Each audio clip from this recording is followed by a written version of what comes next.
A prática de esportes radicais exige movimentos precisos. Por isso, além de bom preparo psicológico, esse tipo de prática estimula a capacidade física, principalmente força, flexibilidade e coordenação. Tem muita resistência, principalmente membros superiores, né? E você precisa ter um condicionamento aeróbio também muito grande. A coordenação motora também ajuda muito, porque você tem que saber onde cada um dos seus membros estão, o que eles estão fazendo para poder fazer um movimento consciente. Hoje você tem nas clínicas trabalhos do que a gente chama de propriocepção. O que é propriocepção? É uma forma de treinamento onde você passa de uma maneira objetiva e orientada a treinar, por exemplo, o equilíbrio. Trabalhos de mudanças bruscas de direção ou correr em terrenos irregulares, fazendo mudanças de direção, como por exemplo sobre uma cama elástica ou plataformas móveis. Tudo isso então faz com que você crie, você desenvolva mecanismos do seu organismo, do seu corpo de proteção, o que vai ser muito útil na prática do esporte radical. Quando a pessoa ela respira profundamente, ela está ajudando a oxigenar melhor o sistema cerebral dela. Então ela está impulsionando de forma melhor a corrente sanguínea até chegar ao sistema cerebral.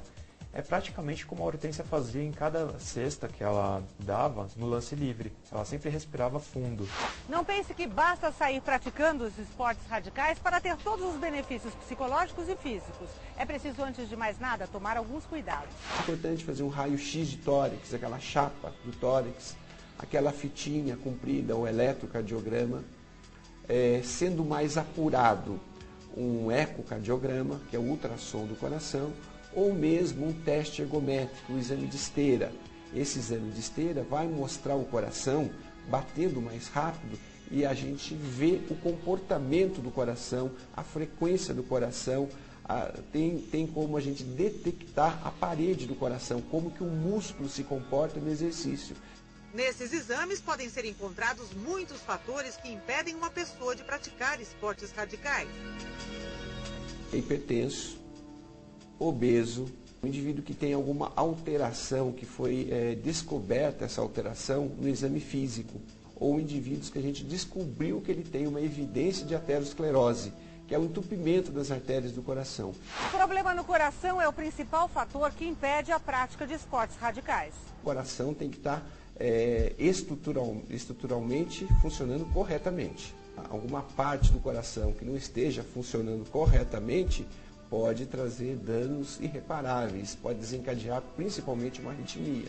E se o indivíduo tem uma pressão alta, nessa hora ele pode ter o que a gente chama de AVC, tá? Que é o famoso derrame. A liberação de grande quantidade de adrenalina também pode provocar 2 outros acidentes no coração, angina e infarto. O infarto e numa angina desencadeia arritmia. Arritmia geralmente fatal, grave.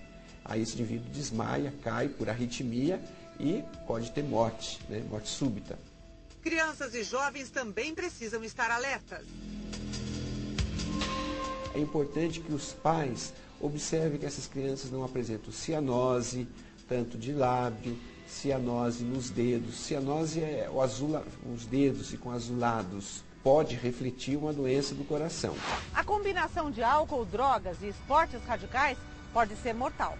Jovens que acabam abusando, infelizmente, do uso de bebida alcoólica, alguns até drogas ilícitas, cigarro, são condições que fazem com que o coração fique predisposto a desencadear arritmia, a pressão alta e até infarto. Cada um dos esportes radicais tem riscos específicos também. O grande problema do paraquedas, a meu ver, é muito mais a aterrissagem, não é nunca no ar.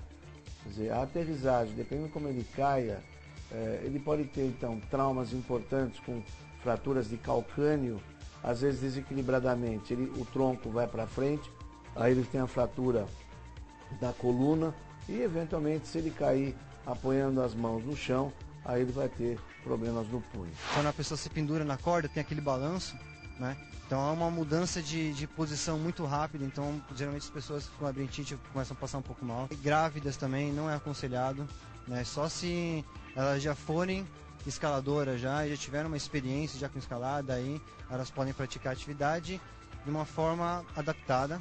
Uma queda acidental de quem está fazendo uma bike, por exemplo, ou quem está fazendo skate, pode ter quedas e aí ter lesões das mais diversas, tornozelo, joelho e assim por diante.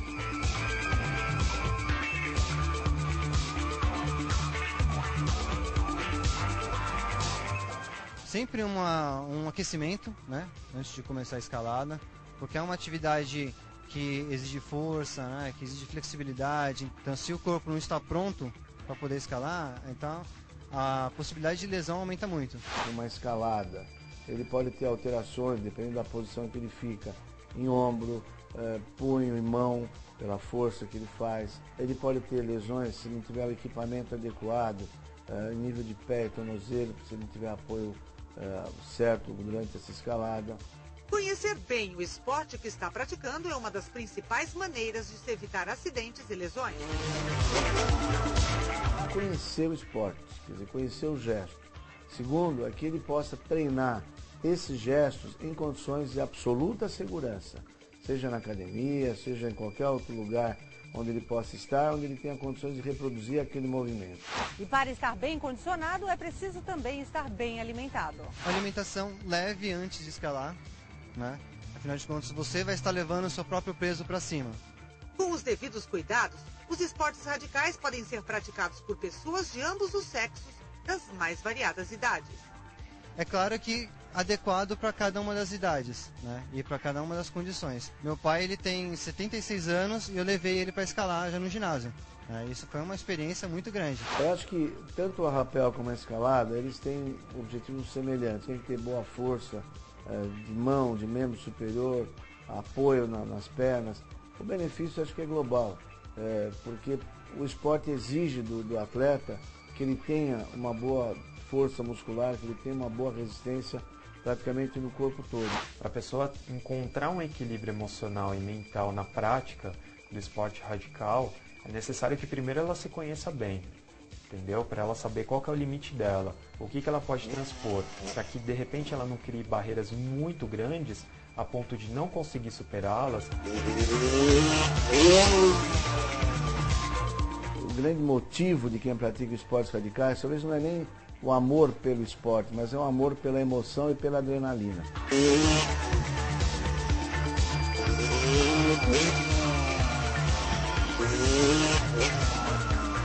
Eles podem ser praticados de uma maneira saudável, sim, desde que você se prepare e desde que você se previna dessas eventuais lesões. Para saber mais sobre bem-estar e qualidade de vida, acesse o nosso site e acompanhe as novidades do programa seguindo o Twitter do Edição Saúde. Até mais, tchau!